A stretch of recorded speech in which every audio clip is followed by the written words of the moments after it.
protesting each and every day for the last 3 years, demanding answers to the fate of their loved ones.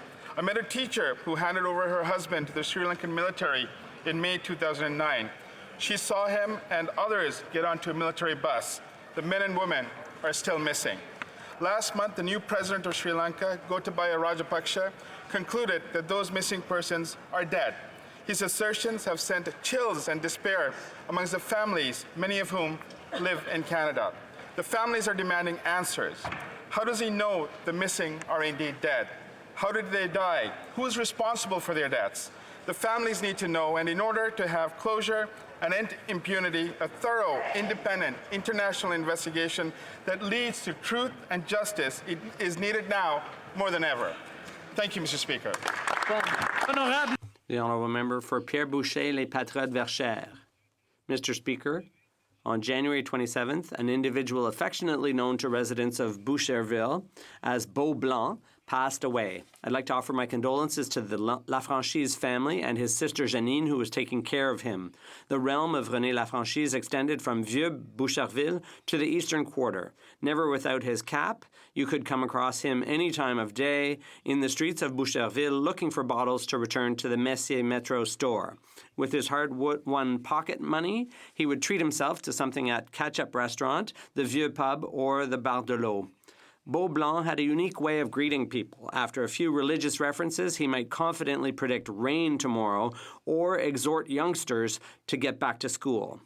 At times unintelligible, his remarks were often surprising or shocking, but a few kind words would bring out his broad, childish grin. R.I.P. Bob Blong, you won't be forgotten. Member for Etobicoke Centre. In 2014, Russia invaded Ukraine. Oleg Sentsov, a Ukrainian filmmaker who's here with us today, was arrested on trumped-up charges of terrorism and sentenced to 20 years in a Siberian labor camp. In jail, as a protest, he undertook a hunger strike that lasted for 145 days. Canada, led by our now Deputy Prime Minister, was at the forefront of the international effort calling for his release. During his trial, Mr. Sentsov once said, "Я не знаю, чого варті твої переконання, якщо ти не готовий за них постраждати чи померти." I don't know what your convictions are worth if you're not willing to suffer for them or die for them. As we speak, many political prisoners are suffering in jails in Russia. As we speak, Ukrainian women and men are dying defending their homeland from a Russian invasion. As Canadians, we share these convictions. So today, I hope that we draw inspiration from Mr. Sentsov's courage. I hope that we live by the courage of our convictions.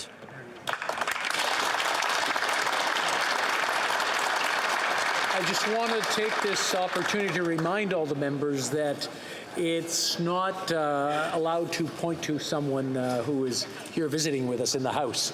L'honorable député de Montmagny-Listec. The Honourable Member for Montmagny-Lillet, Kamouraska, Rivière-du-Loup. Mr. Speaker, I rise today to highlight the success of the Circular Economy Initiative in the region of Kamouraska, one of the 4 regional municipalities in my magnificent riding. This initiative was spearheaded by the Kamouraska Development Assistance Corporation, together with various regional partners. Already, over 526 tons of waste have been diverted from landfill, and some 601 tons of GHGs avoided, and get this, over $112,000 in savings for businesses. This initiative is in the running for a Place Marketing Award in Marseille in the spring in the Economic Development category. I'll soon be going on a sustainable development tour to highlight initiatives in my region, and rest assured, the circular economy will definitely feature prominently. Believe me, it's a treasure to discover and share. Once again, congratulations to these homegrown visionaries who care about our environment. I'm proud to represent them. Thank you very much, Mr. Speaker. Honourable Member for Hamilton East, Stony Creek. Mr. Speaker, this is Black History Month, and in Hamilton, the achievements of African-Canadian residents are celebrated at the annual John C. Holland Awards. Reverend Holland was our first ever Citizen of the Year in 1954. And in 2006, a poll of Hamiltonians named the greatest Hamiltonian ever, the Honorable Lincoln Alexander. 26 years ago, a 16-year-old refugee from Somalia arrived in Hamilton, attended Sir John A. Macdonald High School, starred on the track team, and quickly assimilated into Canadian life. So much so that he now sits in this House as a Minister of the Crown and member for York South Weston. Nous avons la chance d'avoir We are fortunate enough to have a growing Francophone population thanks to immigration from countries in Francophone Africa.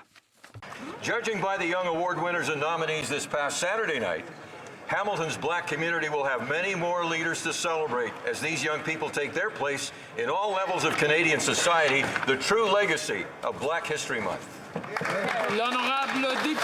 The Honourable Member for Marc-Aurèle-Fortin.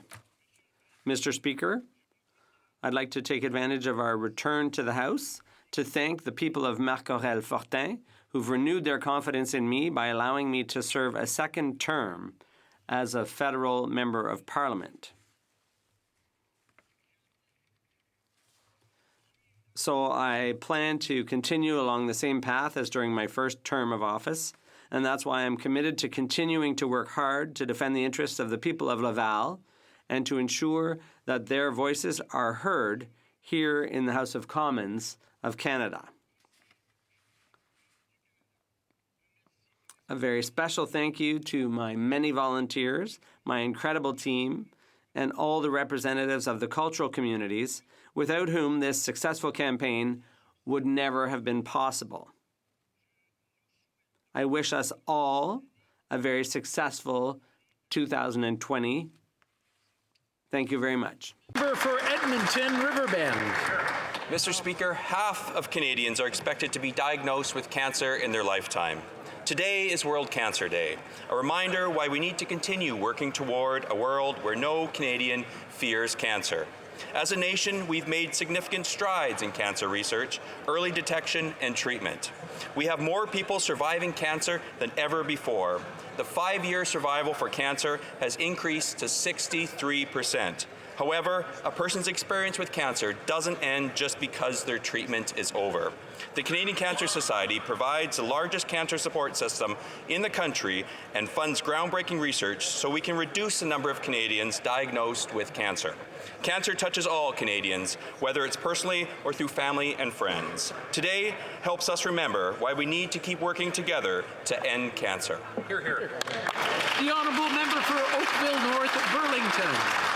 Mr. Speaker, today is World Cancer Day, a day to raise awareness, honor survivors, and remember those whose lives were lost to this disease. People like 14-year-old Avery Castor, the Toronto Raptors' #1 fan who died before seeing her team win a world championship. Childhood cancer remains the #1 disease killer of children. On February 19th, all proceeds from the Raptors' 9:05 game in Mississauga will be donated to childhood cancer research. Let's sell out the stadium in Avery's memory. Last year, our government invested $150 million into the Terry Fox Research Institute's Marathon of Hope Cancer Centers, an investment I'm incredibly proud to be involved with. Cancer is a lousy disease that has touched all of us in this place. We continue to make strides, but so much more needs to be done. To my sister Jill, you've got this, and I love you.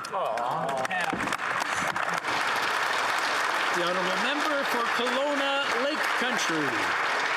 Mr. Speaker, in 2018, following the Liberal government's introduction of an escalator tax, meaning automatic tax increase for imported beer, wines and spirits, Australia requested a review at the World Trade Organization for Canada's exemption for 100% Canadian wines.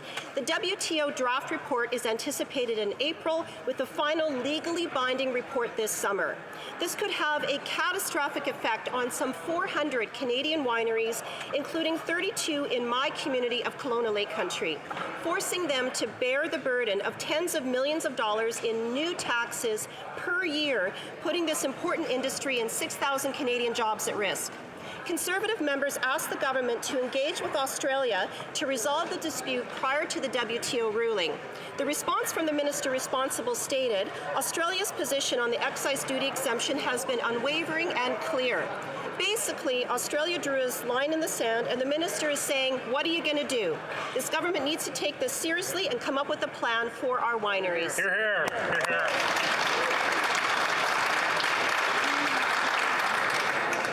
I want to take this opportunity to remind the honourable members that statements by members are taking place, and I encourage everyone to listen because they are very interesting. The honourable member for Northumberland, Peterborough South. Thank you, Mr. Speaker. This morning, the Parliamentary Budget Office released a review of the carbon tax. We have heard from Canadians across our country the carbon tax is making life more difficult for Canadians. Farmers are particularly struggling as they've faced additional headwinds, including trade disruption, a wet spring, and global pricing instability. To add insult to injury, we are now adding a tax on a tax. The GST is indeed being taxed on the carbon tax. I have a receipt from one of our local farmers that in addition to paying $7,000 in carbon tax, the government said that was not enough. He had to pay $350 of GST on top of that carbon tax. Shame. In the most recent Parliamentary Budget Office report, they said they collected over $100 million in GST by taxing the carbon tax. Whoa. If, in fact, a bank tried to charge interest on interest, they would be charged with usury. Yeah. When will the government needs to give relief to the carbon scam? We need to give farmers a break. Good. The honourable member for Hamilton Mountain. Mr. Speaker, Canadians are wondering why proposed changes to the OAS benefits will leave behind those aged 65 to 74. Raising benefits for only those over 75 will not fix indexing problems this government promised seniors 5 years ago. This means living standards for seniors will continue to fall behind other Canadians, and the gap will grow faster for those between 65 and 74. Those relying the most on OAS benefits, like single seniors and women, will be hit the hardest. This is unacceptable. This government is creating two classes of seniors. The increase should be applied to all over the age of 65. When the Conservatives raised the retirement age to 67, Canadians rebelled. Has this government found a crafty way to increase the eligibility age, smoothing the waters of the small increase for a limited number of seniors? Every senior in this country deserves a raise. To the Liberals, I say abandon this proposal and come up with a plan that truly provides retirement security for all Canadians. The honourable member for Berthier-Masquinongé.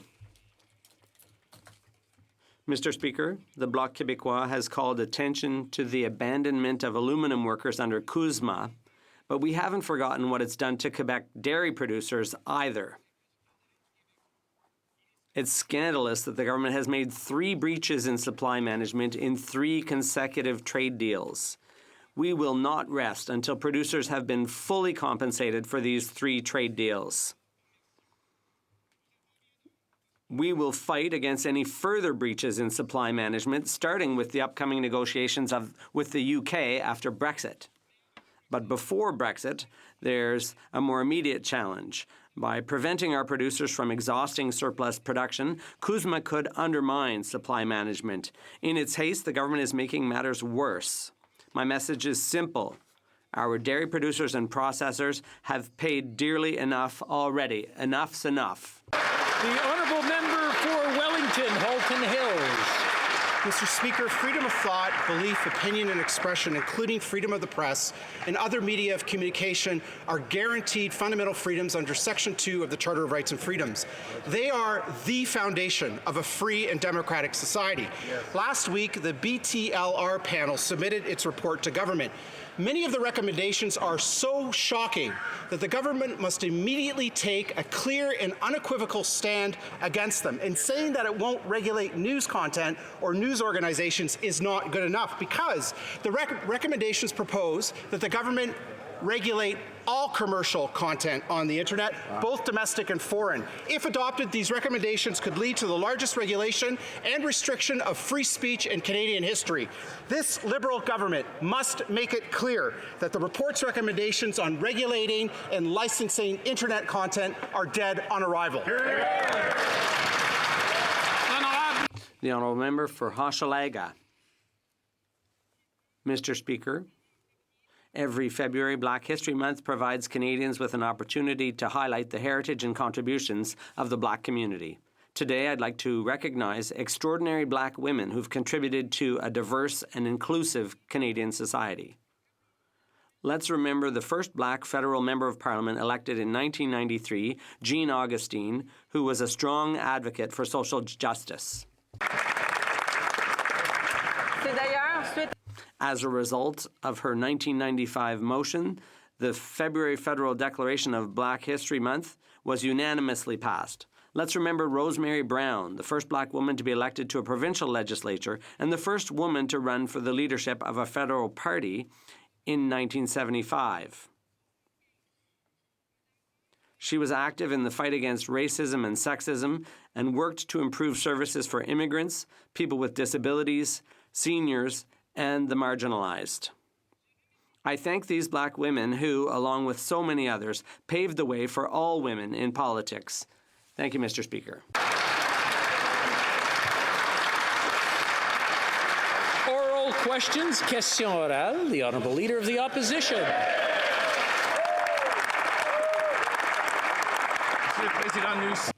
Mr. Speaker, we're all too familiar with the details of Marie-Hélène Lévesque's grisly murder. Canadians are shocked to know that the government encouraged a murderer to obtain sexual services. We all need to understand how this happened, but having officials investigate other officials isn't good enough. Will the Prime Minister support our motion to have the Public Safety Committee investigate? The Honourable Minister of Public Safety. Mr. Speaker, I share the concern about this tragedy, as I think all Canadians do, and we want to make sure that we get the facts and we get to the bottom of this. And it's one of the reasons, Mr. Speaker, that we've asked the two federal agencies involved to convene a board of investigation. That board of investigation, Mr. Speaker, will feature 2 external vice chairs, and it's been convened to examine the circumstances that led to this tragic event, and as well, we have made a commitment that their findings will be made public and transparent.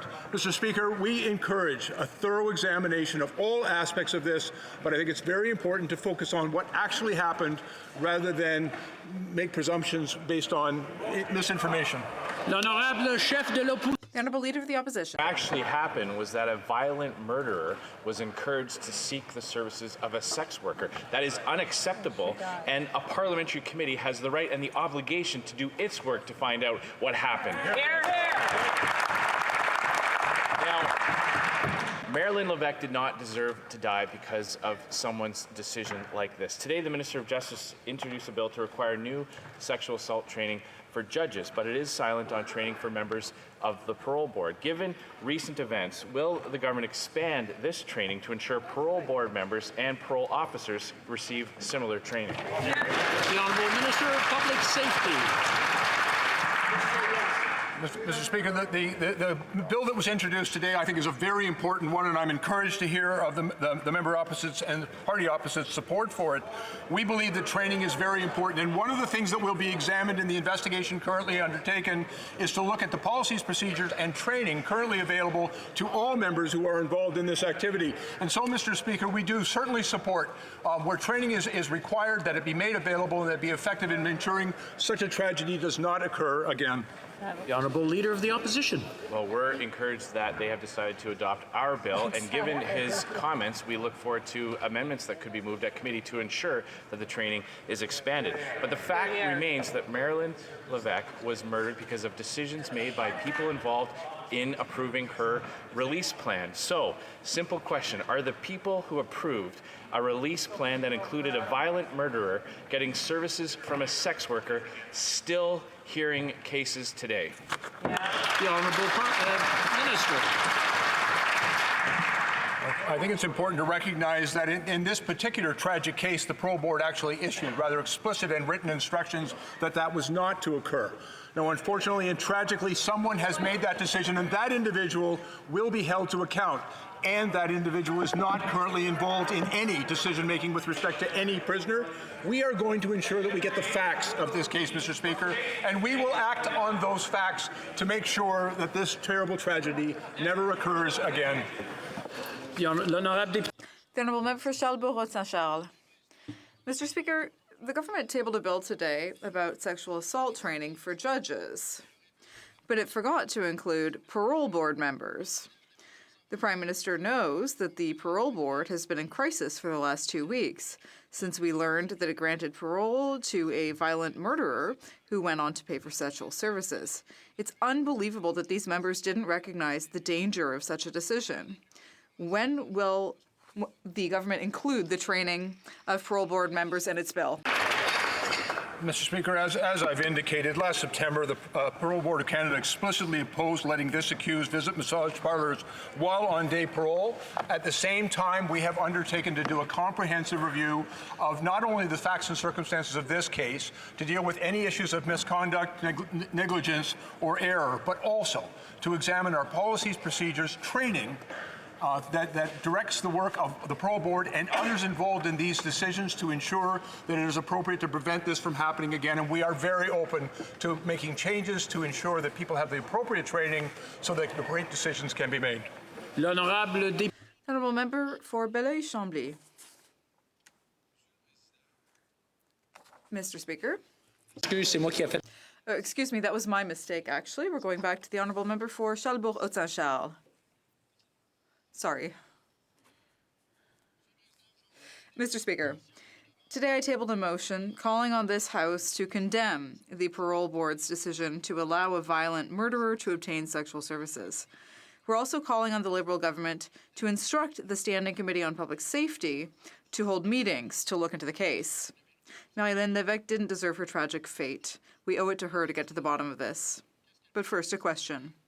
What is the Prime Minister waiting for to fire those two Parole Board members? Mr. Speaker, if I just may be clear, in the motion brought forward by the member opposite, unfortunately, he makes an assumption that is not supported by the facts in the first part of his motion. However, let me be very clear that our government does support a full examination of this matter by the Public Safety Committee, and we will be supporting the motion for that reason. The Honourable Member for Belleuil-Chambly. Thank you, Mr. Speaker. Well, in recent days and weeks, we've seen that the main argument that the government has when it comes to talking about the new free trade deal is that Quebec's premier asked for it to be ratified quickly. So suddenly it seems like the federal government is enamored of the Quebec government. And so, given that, I'm wondering if the government will also adopt the National Assembly's call for a single tax return for Quebecers.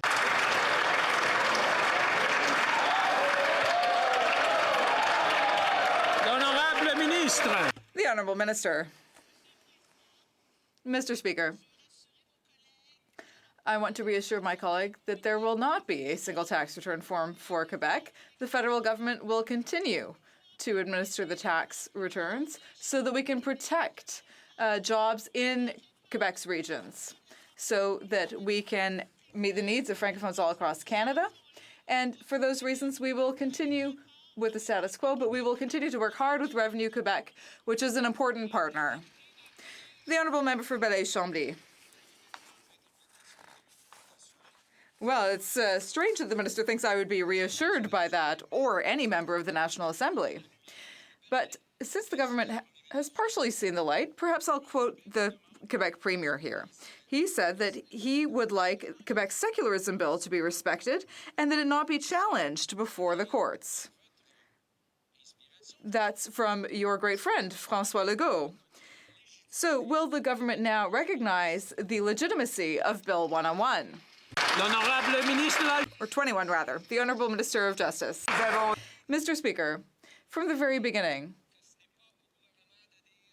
we've always said that it was not up to the government to tell women what they should or should not wear.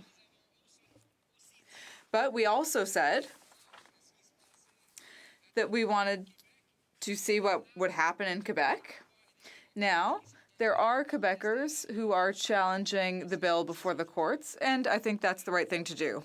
The Honourable Member for Burnaby South. Mr. Speaker, it's totally incomprehensible that the Liberals would continue to take First Nations children to court. Kids are being denied services by the government. And that very same government spends over $8 million fighting your kids in court. That's what's happening here. That's what the Liberal government is doing. Can the Liberals explain to parents across this country why they're spending millions of dollars fighting kids in court instead of investing in their future? Hear, hear. Honourable Minister for Indigenous Services. Monsieur le Président, nous sommes d'accord que... Mr. Speaker, we agree that we need to compensate First Nations children who were harmed due to federal policies or services in the past. We want to find a fair and comprehensive solution. As my colleague knows, the Canadian Human Rights Tribunal ordered the government to undertake discussions concerning compensation for these First Nations children. And that's what we are doing. We are aiming for February 21st to propose a compensation model, and that's what we're working on. That's the date that we're going for. The Honourable Member for Murray South. Yesterday I was in Regina to support workers who are defending their pensions all across the country. Workers are being attacked. Working people, this Liberal government's proposing a tax cut which is going to help the top 10%. Workers need help now. There are millions of Canadians who can't afford to pay for their medication. There's millions of Canadians who can't afford to take care of their teeth. Will the Liberals stand up for these workers and help out them and their families by investing in a national pharmacy care that's universal, by investing in a national dental care program that helps out people who can't afford to take care of their teeth? The Honourable Minister of Health. Thank you, Mr. Speaker, and I share my colleagues' deep concern for Canadians who have been in the position and still are of having to make decisions between affording their medication or having enough food to eat. And that's why our government took such strong action in our last mandate to actually move forward on the development of a national universal pharmacare program. We continue to do that work. We've taken incredible steps towards that, and I look forward to his ideas on how to make sure that we reach our goal that Canadians have the medications they need. Thank you. The Honourable Member for Cariboo Prince George. Thank you, Mr. Speaker. Yesterday, officials confirmed two things: that the coronavirus can be spread through droplet transmission, and that the government does not know where the plane that carried the original coronavirus patients into Canada is, or if it was ever quarantined on its arrival into our country. Can the Minister of Transport confirm the whereabouts of this aircraft today? And what measures, if any, were taken to ensure the risks of spread by droplet transmission to future passengers were mitigated? The Honourable Minister of Health. Mr. Speaker, I'm not quite sure about the premise of the conversation, but I would like to assure Canadians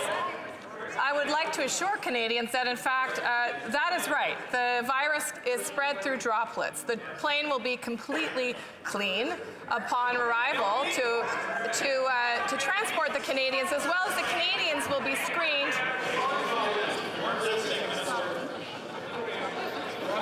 I just want to remind the honourable members, one question was asked. We can't keep throwing questions and expect the minister to answer. We just asked one question. We're getting an answer. Let's listen. The Honourable Minister. Let me start over, Mr. Speaker. I don't understand if he's asking about whether or not there's droplets on the plane, in the plane, or in between passengers. I will tell you this, though, Mr. Speaker. As I outlined yesterday in the media, the plan is to ensure that passengers are safe, are transported accordingly, and are quarantined when they arrive in Canada. Thank you. The Honourable Member for Richmond North Athabasca. Well, it's normal. The question was for the Minister of Transport.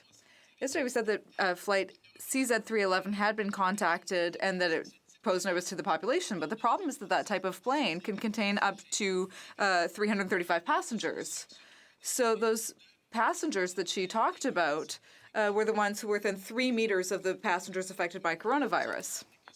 The entire world is taking precautions here. So how does the minister not know where all of these passengers are and where the plane is and what their current health status is? I thank the member for the clarity in the question. He's referring to the plane in which one passenger came off that was symptomatic. In fact, as I mentioned in the House yesterday, all 27 passengers in his vicinity were screened and found to be negative, not carriers of the virus, and the plane was cleaned according to infectious disease protocols in partnership with the airline, who would be doing that, I would hope, in between all of the flights. And certainly, Mr. Speaker,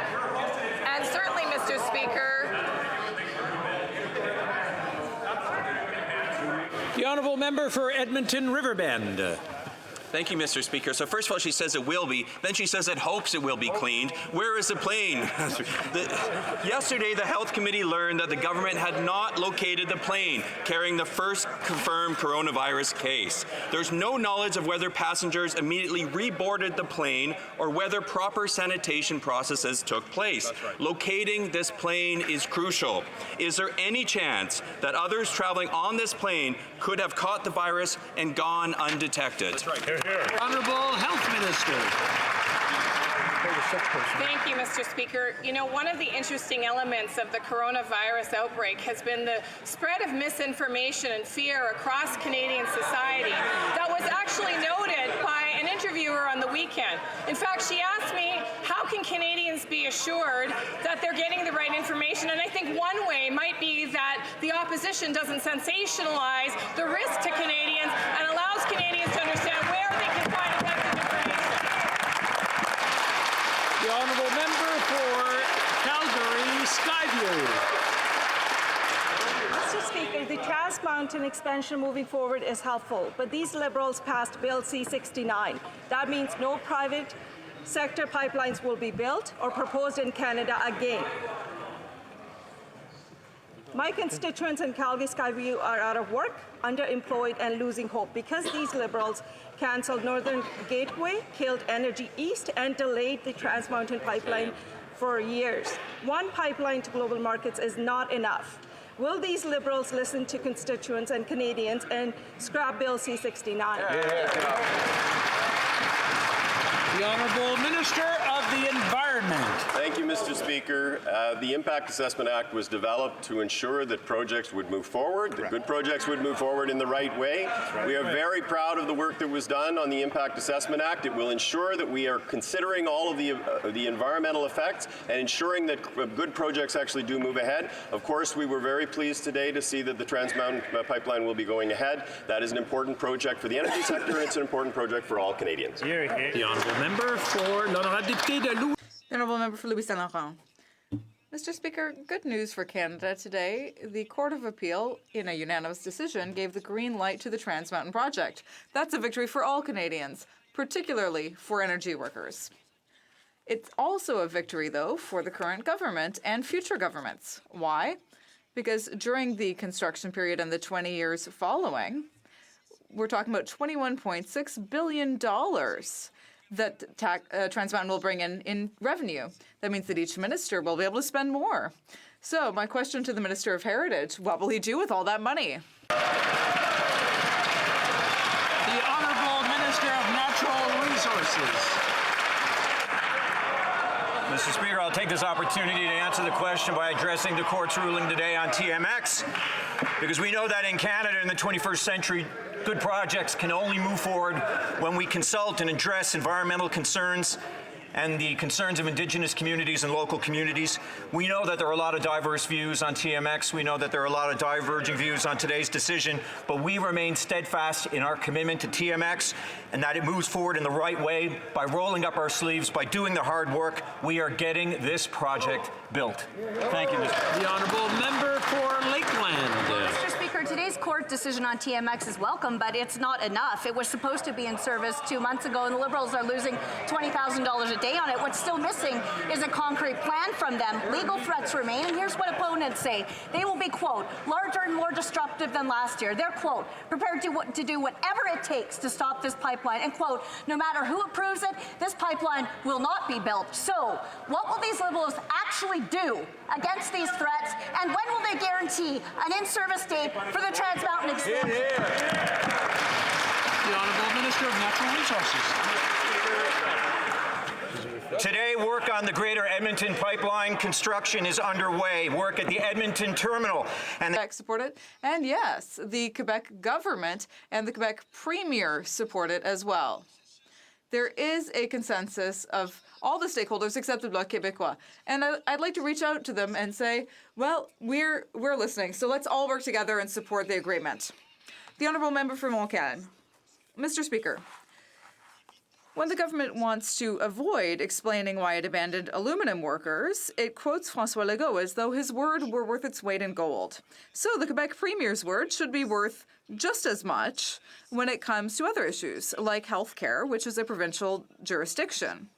François Legault has always called for an increase in health transfers so that the federal government would cover a full 25% of the costs.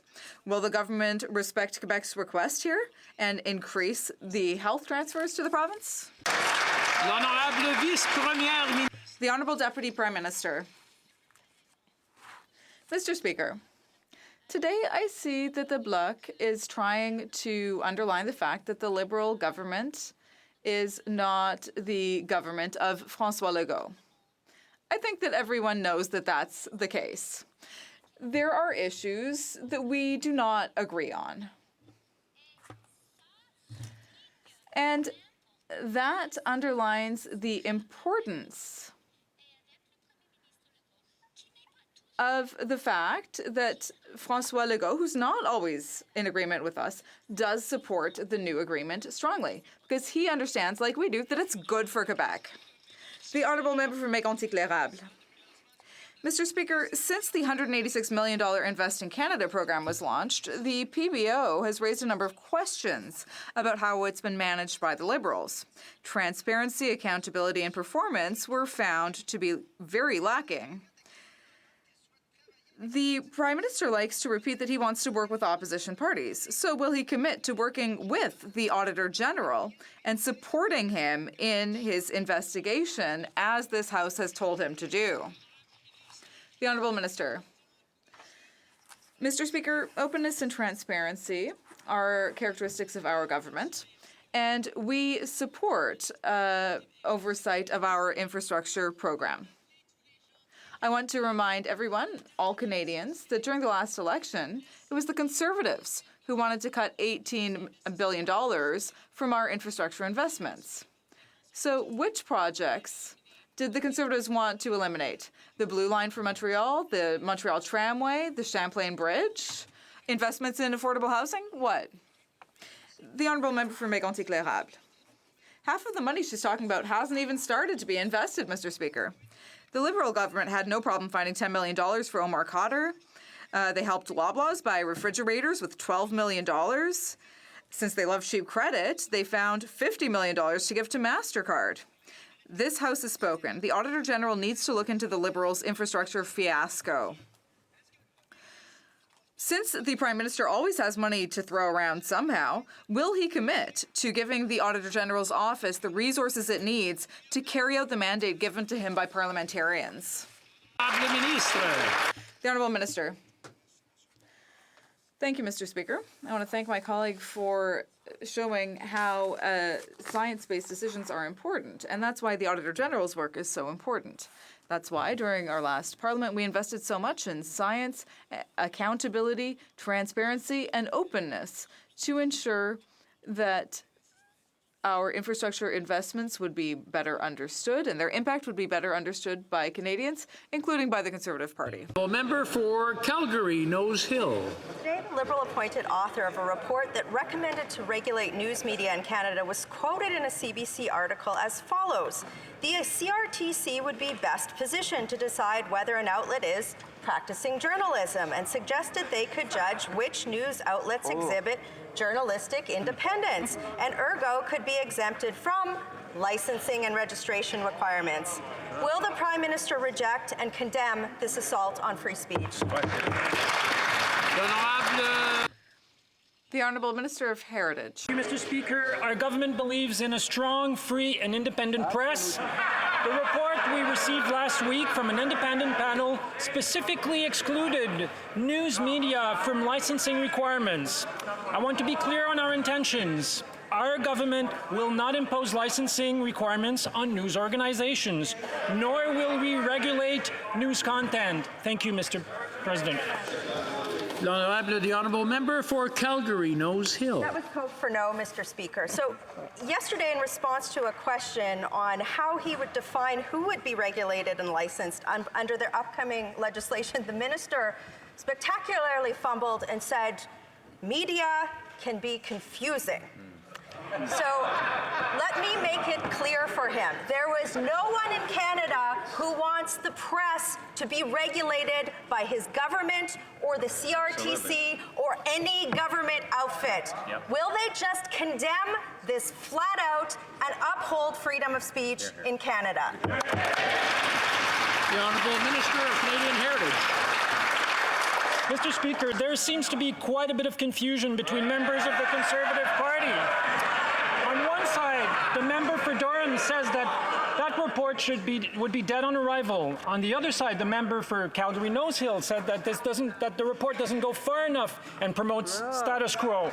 I am happy, however, that the member for Bellechasse, Etchemin-Lévis, for his part, shows a balanced position to work with us to promote Canadian culture, which is what we want to do on this side of the House, Mr. Speaker. Thank you. The Honourable Member for Victoria. Mr. Speaker, more proof today that the Liberals' choices have left Canada lagging behind on their climate targets. I meet people every day who want to do their part, but while the Liberals are letting big polluters off the hook, they're making it harder and harder for families to make ends meet. When will the Liberals end all fossil fuel subsidies and commit to a real climate plan? A climate plan that actually cuts emissions and doesn't leave workers and communities behind. The Honourable Minister of the Environment. Thank you, Mr. Speaker. This government came to power and developed the first real climate plan this country has ever had. 50 different initiatives that have identified over 275 megatons in reductions. During the recent campaign, we pledged to go beyond the 2030 targets that had been established under the previous government. We have committed to net zero by 2050. We are working to develop the pathways there, and we'll be working with all Canadians to do that. Climate change is an existential threat. We understand that. We know we need to do this for our grandchildren and our children, and we are acting. The Honourable Member for Rosemont, La Petite Patrie. Mr. Speaker, domestic violence and violence against women are major problems that undermine our society. On January 22nd, Marilyn Lévesque was placed in an extremely dangerous situation and the young woman was brutally assassinated. Let's be clear, the facts show that a harm reduction strategy and a rigorous parole process work. But in this case, a colossal, an incomprehensible mistake occurred, and the young woman paid with her life. Feminism isn't just rhetoric. What concrete steps will the Minister of Justice take to ensure that a tragedy like this never happens again? The Honourable Minister for Public Safety. Mr. Speaker, let me first of all thank the member for his very important question and intervention in this matter, and I share, as my government shares, the concerns expressed about this tragedy and the loss of innocent life in these circumstances, and more broadly about the issue of violence against women. And it's one of the reasons we're working very hard on a national strategy to reduce and eliminate the violence against women in our government, but Mr. Speaker as well. I want to assure him we are equally committed to getting to the bottom of the facts in this case, to make sure that there is a full and frank and open and transparent examination of all the issues that gave rise to this tragedy, and that action is taken to make sure that it never occurs. The Honourable Member, l'Honourable Député de Laval-les-Îles. Mr. Speaker, I have just spent the past several weeks back in my riding hearing from my constituents. By listening to Canadians and investing in the middle class, our government has put in place a plan built by and for all Canadians. We have already introduced a tax cut that would save millions of Canadians several hundreds of dollars at tax time.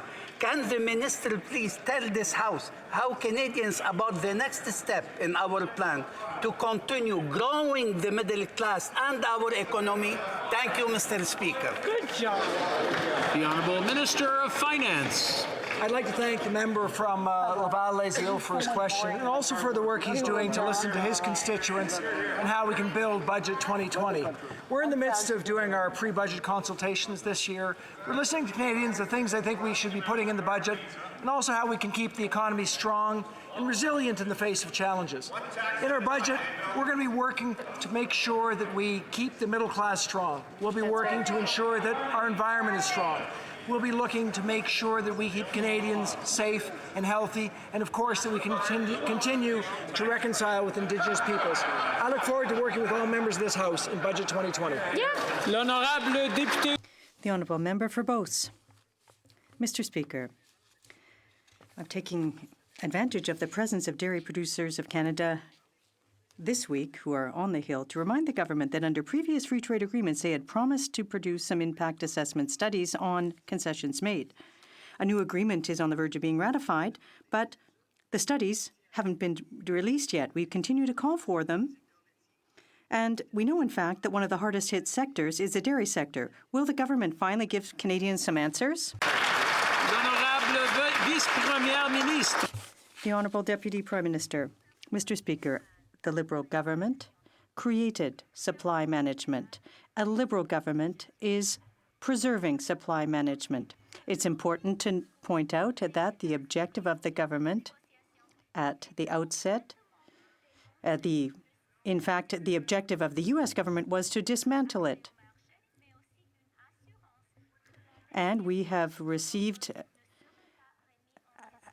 guarantees that the future of it will not be called into question. This agreement is very good for producers. Mr. Speaker, we have been asking the Liberals to release all NAFTA-related economic studies and analyses since December 12th to no avail.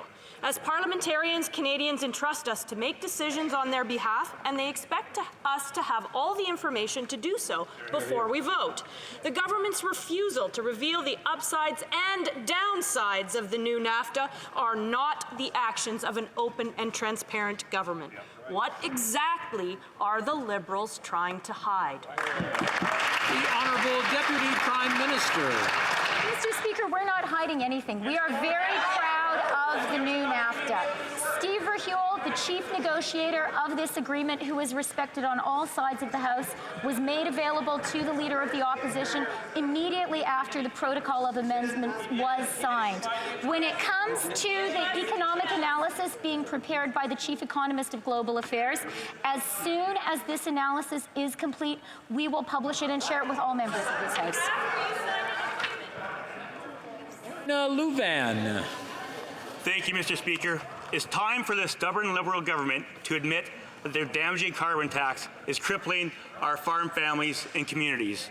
Our agriculture sector is world-class, and our producers pride themselves on being strong, great environmental stewards of their land. When will the Agriculture Minister and her Liberal cabinet colleagues admit they have failed farm families and exempt agriculture producers from their income-stealing carbon tax? The Honourable Minister for Agriculture.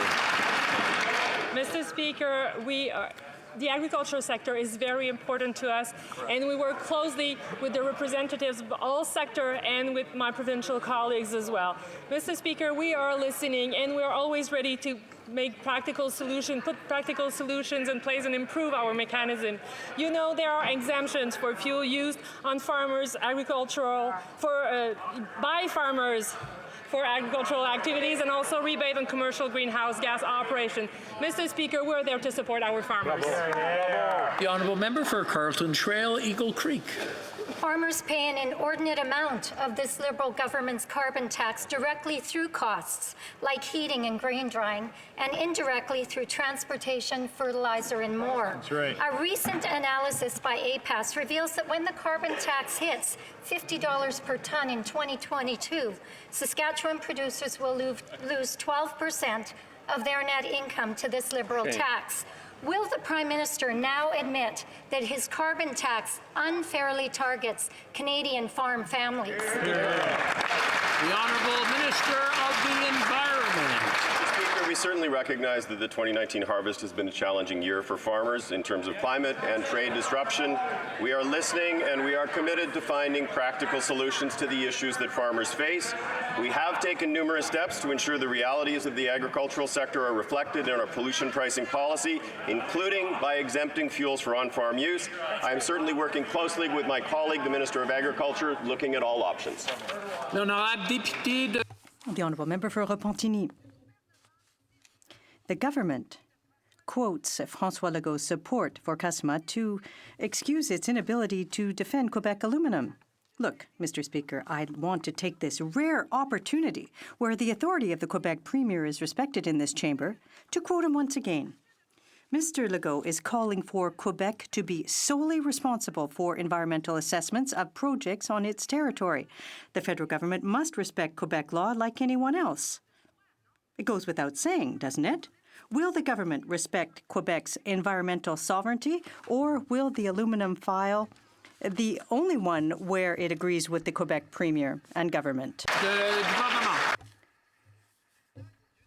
The Honourable Minister, there are a number of files that we agree upon with the Quebec government where we work together to make progress and advance together. We look at the cultural exemption under the Free Trade Agreement, the new NAFTA.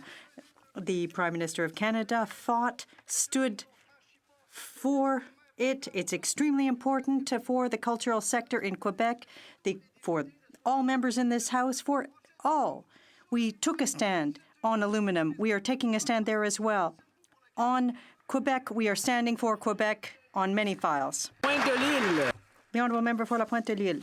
Mr. Speaker, the Liberals are using the Quebec Premier's support for CASMA as an authoritative argument. It should undoubtedly then recognize, when it comes to the French language, it's normal to invoke the Quebec government's authority because all Quebec men and women have the right to work in French. Mr. Legault, as a result, has called for Bill 101 to apply to federally regulated companies. Will the government finally accept this demand from Quebec? L'honorable leader. The Honourable Government House Leader. Merci. Thank you, Mr. Speaker. There are 35 Quebec members who have the French language tattooed on their heart, who have always stood behind Quebec. We are proud of it. It is a vehicle for our culture. And when we talk about culture, let's go back to the agreement that we signed. It is protecting our ability to defend our culture. Look also at the fact that 70% of North American content is required for aluminum. These are gains for Quebec, but for all Canadians. Honourable Member for Flamborough-Glenbrook.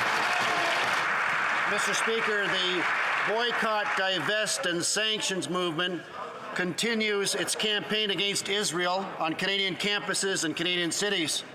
In my own backyard, when it first came about, some from the BDS movement called for sanctions against Jewish professors at McMaster University in Hamilton. Given the alarming rise of anti-Semitism in Canada, North America, and the world, could this Liberal government clarify whether it considers BDS to be anti-Semitic?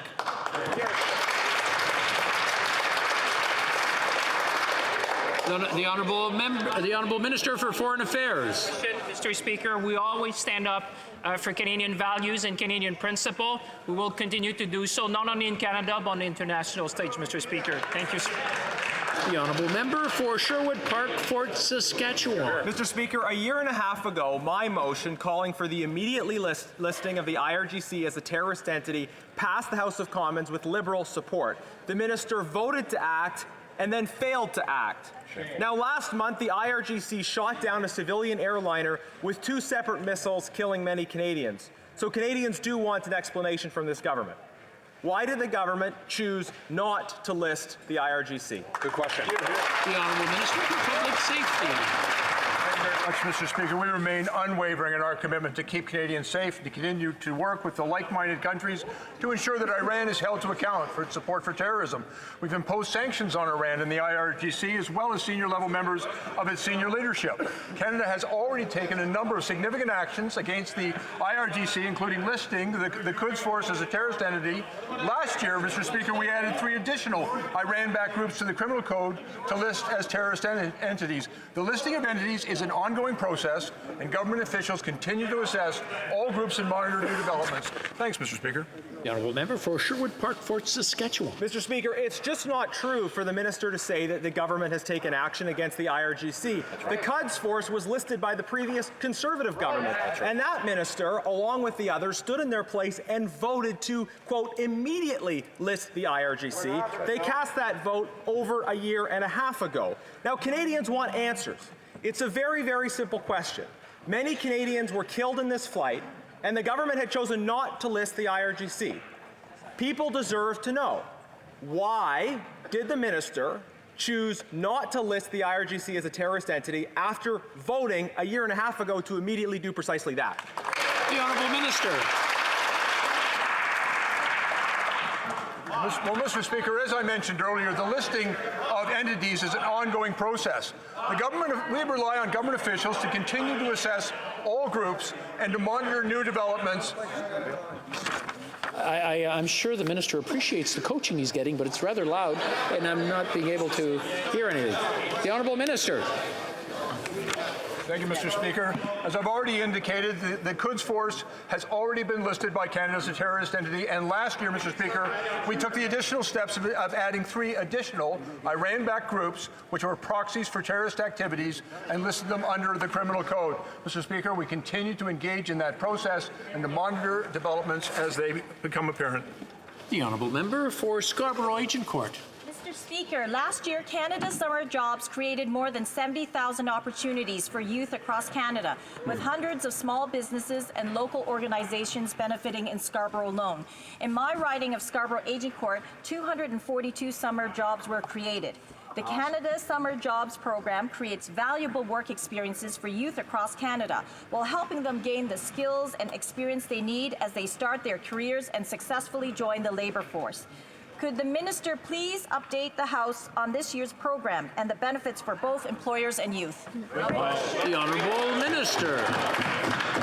I'd like to thank the member for Scarborough Agincourt for her question and dedication to Canada's summer jobs. Excellent. Canada's prosperity depends on young Canadians getting the education and experience that they need to succeed. That's why Canada's summer jobs is such an important part of our youth employment strategy. We're providing young Canadians with paid summer jobs where they can gain valuable experience. Excellent. I'm pleased to share that the application period for employers is open, and I encourage all members to reach out to local organizations and small businesses to make sure that all of your ridings benefit from this excellent program. Thank you. The Honourable Member for Edmonton West. Thank you. $8 million for a temporary hockey rink, $56,000 more for jet skis and meals for the Prime Minister's billionaire island vacation, $1.5 million for Liberal ministers' office renovations. Now the Liberals have wasted almost $2 million more on their Security Council seat bid, with a third of that going to promotional items. For what? Canada coffee mugs for Kim Jong-un and Assad? Why is this Liberal government so obsessed with wasting taxpayers' dollars? The Minister for Foreign Affairs. Mr. Speaker, Canadians who are watching know that Canada must show leadership in the face of major global challenges. More than ever, Mr. Speaker, Canada is playing a positive role by being a champion of diversity and inclusion, by addressing climate change, by leading peace and security efforts, and by helping the most vulnerable. A seat on the Security Council, Mr. Speaker, will allow Canada to be a stronger voice on the international stage, fight for inclusion, fight for diversity, fight for Canadian values, Mr. Speaker. The Honourable Member for York Simcoe. Mr. Speaker, Liberal job-killing policies are forcing Canadians to the food bank just to feed their families. But while Canadians struggle, the Prime Minister has been wasting taxpayers' dollars as he jets around the world. New documents show that he spent over $95,000 on food and drinks on just one international trip. He and his friends drank 57 bottles of wine and 35 cans of beer. Heck, I didn't even get an invite. Will the Prime Minister put an end to his wasteful spending habits and show respect to Canadian taxpayers? The Honourable Minister. Mr. Speaker, if the colleagues would like to listen, we are more than happy to invite the member, Mr. Speaker, if he wants to help us in gaining a seat on the UN Security Council, Mr. Speaker. We would like to get his voice, Mr. Speaker, to work with us, to bring Canadian value on the international stage, to talk about climate change, to talk about our feminist foreign policy, Mr. Speaker, to bring positive leadership in the world. That's what Canada's standing around the world, and I would hope the member would stand with us in defending Canadian values around the world. The Honourable Member for Wellington, Halton Hills. The government says our democracy is threatened by foreign interference, but it looks like the bigger threat could be from this government. They violated the Shawcross Doctrine. They put Unifor on the media bailout fund. They introduced Bill C-76, limiting ads and free speech before elections. They tried controlling the House in Motion 6. They rigged the rules for their own benefit in the leaders' debates. Their internet report is proposing what could be the largest restriction on free speech in Canadian history. And last week, we find out they spent $430,000 in public money on partisan media, social media last election. Wow. Who's the bigger threat to Canadian democracy?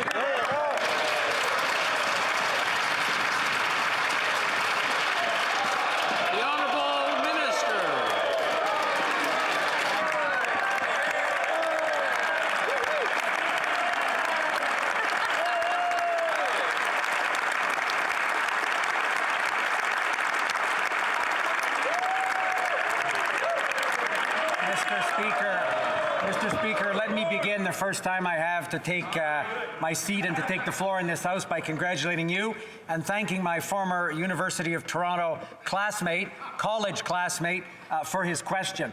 Mr. Speaker, our government is committed to an open and transparent democratic system. My predecessor, Mr. Speaker, our colleagues in front are laughing. They're probably confusing the former Harper government's plan with what our government has done to make elections fairer and more accessible. And Mr. Speaker, we're proud of the work done by my predecessor, the Minister of Democratic Institutions. It made elections fairer for every Canadian.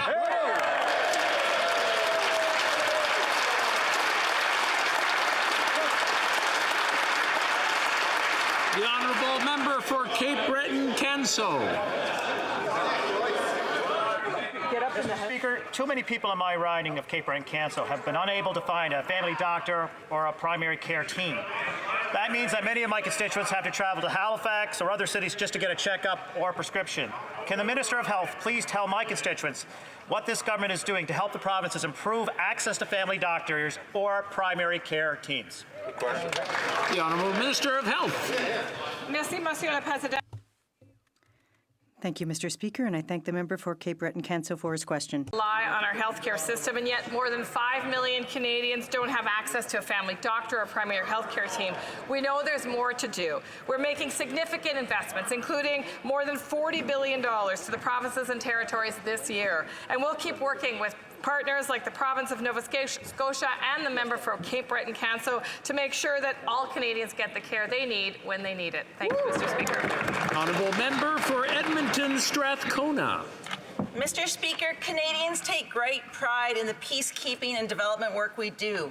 But while Canadian aid organizations are drilling for water, international mining companies are flying the Canadian flag and poisoning the wells. The Liberals said their ombudsman would solve this problem, but they gave it no teeth and are still inviting these companies to register here without fear of consequences. When will the Liberals keep their promise to Canadians, to Indigenous peoples, to human rights defenders, to communities around the world, and give the Ombudsman the power to do the job? Hear, hear. The Honourable Parliamentary Secretary. Thank you, Mr. Speaker. Canadians and our global partners should be able to trust that our businesses are accountable and operating lawfully, responsibly, and at high ethical standards. That includes our strong commitment to corporate social responsibility and the respect for human rights of workers and local stakeholders, both in Canada and around the world. This is why we created the first ever Ombudsman for corporate social responsibility to help reflect our core values in the world and to deliver on our trade agenda. Thank you, Mr. Speaker. The honourable member for Fredericton. Thank you, Mr. Speaker. I welcome comments from the Honourable Environment Minister that his government expects provinces to take responsibility for their emissions. La semaine dernière, durant la période. Last week, during question period, the Prime Minister stated that the government based its decisions on science. To the effect that we need to drastically reduce our greenhouse gas emissions without further delay, can the Minister confirm to this House that Canada supports an international emissions credit regime based on real, verifiable emissions reductions, and that hypothetical proposals like those proposed by New Brunswick regarding maritime iron would never be allowed? The Honourable Minister of the Environment. Thank you, Mr. Speaker. Certainly the issue of climate change is one on which I think we share a lot of common views with the Honourable Member's party. It is an existential crisis. We need to work very quickly to address that, both through achieving our targets in 2030 and exceeding them, but also with respect to moving towards net zero by 2050. An international emissions trading regime is certainly part of that conversation. We were very clear at COP in Madrid that any international emissions trading regime would have to have integrity, it would have to be transparent, there would have to be no double counting, it would actually have to be able to show that emissions reductions were actually emissions reductions, and that is our position. Here, here. And that's all the questions for this afternoon. C'est tout pour aujourd'hui. I believe we have a point of order for the whip, the opposition whip. Thank you very much, Mr. Speaker. I rise today to draw your attention to the conduct of the member for Spadina Fort York during the question of the member for Lakeland.